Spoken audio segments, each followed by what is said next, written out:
Hey, si t'as cliqué sur cette vidéo, il y a plusieurs raisons. Soit t'as le brevet cette année, soit tu l'as déjà passé, soit tu vas passer le brevet blanc, ou alors tu l'as déjà passé. En fait, il y a plusieurs possibilités. Salut tout le monde, c'est les steaks. Même si je suis pas très actif en ce moment, je voulais faire cette vidéo car récemment, j'ai passé le brevet blanc. Le brevet blanc, c'est quoi? C'est une épreuve que ton collège organise dans le but de te préparer pour le vrai brevet.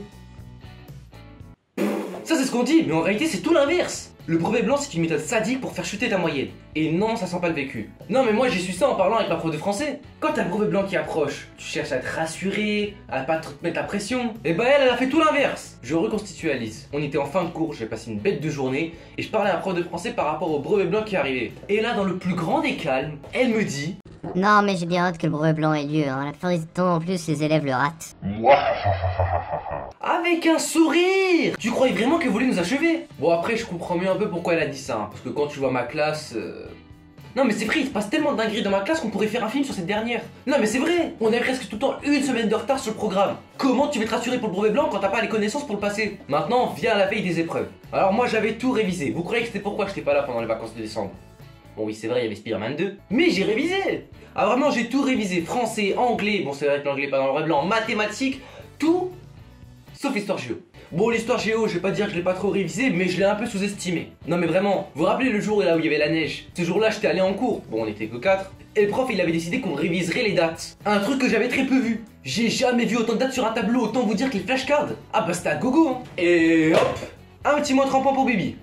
Défoncer mon lit là. Wow, tu parles de l'épreuve d'histoire géo, mais il n'y avait pas d'autres épreuves avant? Ouais, bah tu me laisses un peu le temps de parler, non? Mais ça se passe pas comme ça, tu vas faire. C'est bon, tu me laisses parler, c'est ma vidéo à ce que je sache. Alors revenons étape par étape. On a commencé avec le français, l'épreuve de compréhension écrite. Ah, le français c'était... Non, mais pour moi le français c'est du talent de A à Z. Du moins dans la catégorie compréhension, pour moi c'est uniquement du talent. Bon après ça dépend un peu des questions. Mais quand on voit certaines, tu te dis, bon, est-ce qu'on passerait pas à la suivante? Bon, après le reste c'était plutôt clean, hein. La dictée était plutôt facile. Après que l'épreuve de compréhension de texte soit finie, on a eu 20 minutes de pause et c'était cool. Et juste après avait lieu l'épreuve de rédaction. Alors je vais pas trop donner les détails de cette épreuve, hein. Surtout quand tu sais que quelqu'un a refilé ta chaîne à tes professeurs. Merci papa. Mais waouh. Bon, déjà que la rédaction j'en fais très peu. Sauf si les textes de vidéos YouTube ça compte. Mais alors pour mon cas, pour moi c'était 100% du talent. On avait très peu vu le truc en classe, surtout à cause des événements de neige qu'il y avait eu. Donc je suis y allé au talent, un talent que je n'ai pas. Sauf au moment où je m'assois, je me rappelle une chose. Il était écrit sur la feuille: le candidat rend sa copie et veille à conserver ce sujet en support pour l'épreuve de rédaction. Sur le moment, l'épreuve n'avait pas encore commencé, donc je fais quoi? Je demande à la surveillante de l'épreuve, est-ce que je peux aller récupérer la feuille qui était dans mon cartable? Et là, elle m'a balancé: ah, non, on m'a rien communiqué là-dessus, moi. mais comment ça, non? C'était écrit sur la feuille, non, je suis pas devenu fou en 20 minutes. Sur le moment, elle m'a mis un doute colossal. Elle m'aurait dit: non, désolé, fallait y penser avant. j'aurais écrit ma rédaction par rapport à ce que je me souvenais du texte. Mais le Rien communiqué là-dessus, moi. me faisait penser que j'avais complètement mal lu la consigne et qu'il fallait que j'invente tout de A à Z. Résultat, au début de l'épreuve, j'étais comme ça. Je fais quoi?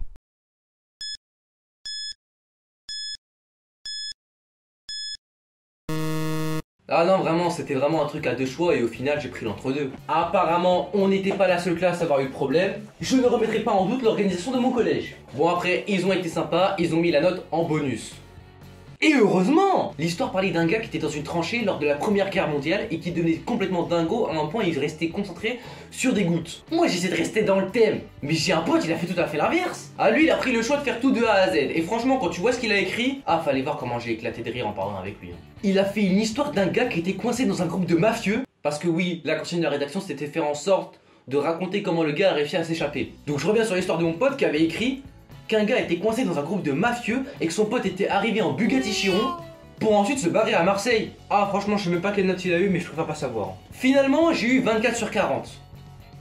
Et mais moi j'étais choqué. Ah vraiment quand on m'a donné la feuille et que j'ai vu ma note j'étais choc-barre. Je sais même pas comment j'ai fait. Ensuite vient l'après-midi où il y a eu l'épreuve de maths. Bon pour moi les maths ça passe. Fayot va. L'affaire. Durant une épreuve de maths, c'est pas les questions ou les réponses que tu vas mettre qui te fait le plus peur. Non, ce qui fait le plus peur, c'est quand tu vas aller voir tes potes pour leur demander la réponse qu'ils ont mis à la fin de l'épreuve. Et que tu vois qu'on a tous mis des réponses différentes. Ah vraiment, à ce moment-là, tu pries pour être le seul qui a eu la bonne réponse. Bon, le lendemain vient les épreuves d'histoire géo et de sciences. Bon, à vrai dire, pas grand chose à dire sur ces matières, à partir du moment où tu révises, t'as des bonnes notes. Ce que j'ai fait, bien évidemment. Franchement, les SVT, je penserais pas que ce serait aussi simple, c'était uniquement de la compréhension de texte. Bon, j'ai pas eu 25 sur 25, j'ai un peu trop sous mental. Et la physique-chimie, tant que tu révises, ça passe. Alors toi qui révises le brevet blanc ou qui passe le vrai brevet, révise bien.